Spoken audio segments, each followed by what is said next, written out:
That's pretty low. I don't even have underwear that old, so that's pretty good. In August, he's leaving us for South Carolina, but he's not retiring. He's going to continue to work remotely for WNIJ and hopes to resuscitate the University of South Carolina's defunct blues radio programming. And we are proud tonight to award Rich a Crossroads Blues Society Lifetime Achievement Award. Few radio personalities on commercial or public radio can measure up to Rich Gordon when it comes to producing a quality blues program. The longevity he's demonstrated to local area blues fans is truly iconic. Along with his presence online via streaming, Rich is broadcasting live to Northern Illinois and Southern Wisconsin fans. For a period of time, he was on a podcast with regular fans locally and in faraway places around the globe. Rich has now completed just about 49 years on the air. His sonorous baritone voice is a warm and pleasant way to wake up when he had his Sunday morning blues program at 8 a.m. on WKGL FM 96.7 The Eagle. His 2-hour program was a treat for area fans and had a large fan base over the airwaves. The show was available also online for streaming listeners and heard on all continents except for Antarctica. Rich is not looking for fame, nor does he attempt to gain accolades. He's an extremely laid-back and quiet man who's dedicated to his wife and to the blues. His love of the blues goes back to his youth. He was born and raised in Chicago. In high school, he's a big fan of the legendary Dick Biondi, who appeared on Chicago's famous radio station WLS. Rich went to a couple of promos that Biondi was doing, which solidified his desire to become a radio personality. While Rich does not resort to things like throwing silver dollars across the Chicago River with Mike Ditka or going to the Blue Village Club for remotes in Westmont like Biondi did, the spirit of dedication in trying to grab the listener to make them listen over and over again was not lost on Gordon.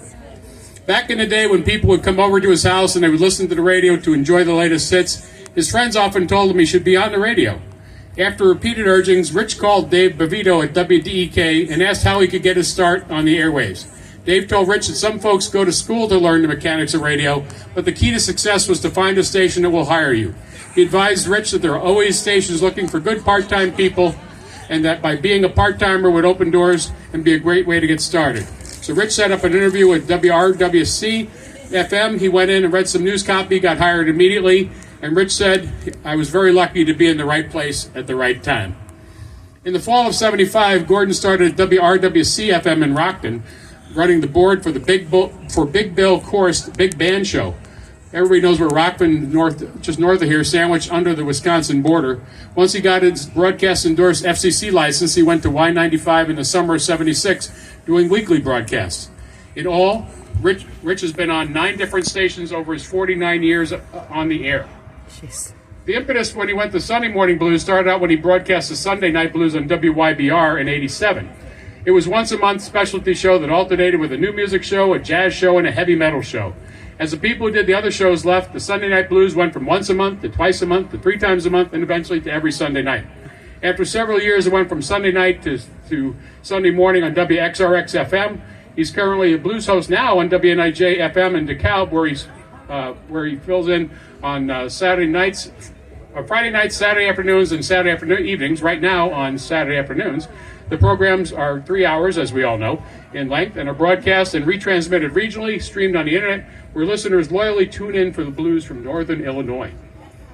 Prior to WNIJ, Rich was on the Eagle, as I mentioned, and that was a 6-year run which ended in 2017 when evil corporate America cut all blues programming nationwide for all the stations that they owned. And the Sunday Morning Blues were usually popular, though, and were listened to on the air and all over the globe. And his global presence began with his weekly podcast, which was before that, which was really cool. It was a software program that could track the listeners and show people in Norway, Sweden, Russia, India, the Middle East would get up or listen to it at their leisure. He'd get emails about the songs on the show from all over the globe. When he asked about podcasts versus live shows, Rich said it was really neat, but it's not the same as being on the air, which is much more alive. There's a feeling of immediate response from the listener. You get to hear what they hear at the same time. It's the real thing. He was ecstatic when the Eagle picked up his program to go back to live broadcasting, but he appreciated having listeners all over the earth on podcast too.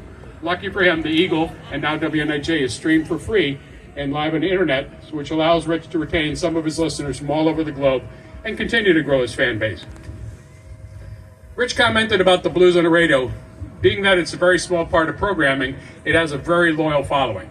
What makes blues fans different than, say, jazz or other niche or non-mainstream music, he said that blues music is universal. It has a strong support base of blues societies, festivals, record labels, and fans. You can hear the blues in all forms of music. It is in the commercials on television and in the soundtracks of movies. It's all part of the music you hear. You could say it's part of the soundtrack of your life. Blues performers and their bands have a special relationship. There is no stars per se, and everyone is approachable. On the viability of blues music, basically there's only two types of music, good and bad to Rich. Over the years, he said, I've been very lucky to find good blues and have been able to stay on that course. There's a lot of variety in blues, and I try to mix it up. I will take chances once in a while by stretching the envelope of the blues with something new and edgy. An important part of the show focuses on the live local scene. Part of the scene is Chicago. It's definitely a plus to be near Chicago, the home of the blues. Having two local blues festivals and a strong blues society helps greatly. Rich also has been a long-term member of the Basement Blues Band, a local Rockford band, and some of the other members are here, and have graced the stages at many a festival and drew crowds to local indoor venues, too. A founding member from their inception in 1983, the band features Rich and two other original members, which was originally a trio, and then they became a quintet, and for a short period of time even had a sixth member who won't mention Mark Thompson's name, but he sat there and did some wood blocks and stacked the blues. No, I'm just kidding. Acoustic blues with great percussion and harmonies make the Basement Blues Band a fun act to listen to, and we miss them a lot. And so, Rich has been active in the community, one of the recognizable faces of the blues. He was the one who brought blues and talent for Rockford's On the Waterfront Festival for over 30 years. He's been intimately involved with local blues festivals since their inception.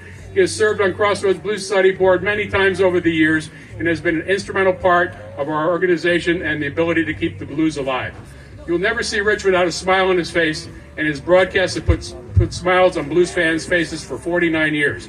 Few DJs can claim a record as long as his on the air, and few are deserving of recognition like he does. He is awarded a Crossroads Blues Society Lifetime Achievement Award for his outstanding work on radio for the past 49 years. And we also are awarding him and his wife, Monica, a lifetime membership in Crossroads. Congratulations. Woo!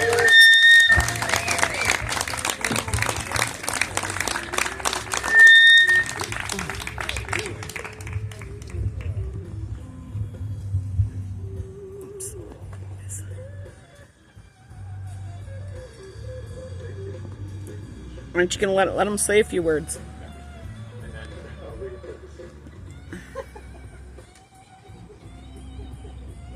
Hold up towards the net.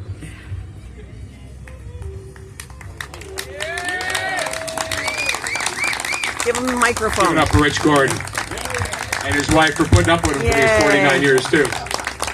God bless Monica and Rich. Let him say something. All right. Why don't you say a few words? Say a few words.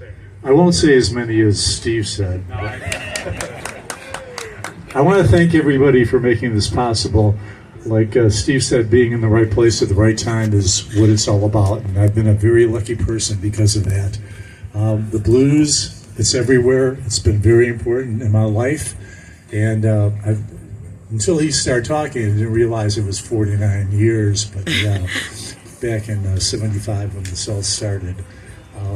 But I do appreciate you because you make it happen. If you weren't out there listening and you weren't coming to the shows and coming to the concerts and supporting the blues artists that come to town, I wouldn't be able to be on the radio. So give yourselves a big hand for supporting the blues. And thank you very much. Yay. Thank you, Rich. And thank you, Monica. We appreciate it. Well deserved. And we've been surreptitiously collecting this data that I went on and on about, but it's a book, yeah, but it's a good history because Rich has done so much for us. So one more time, give it up for Rich Gordon. All right, where's the band? The band's coming. All right.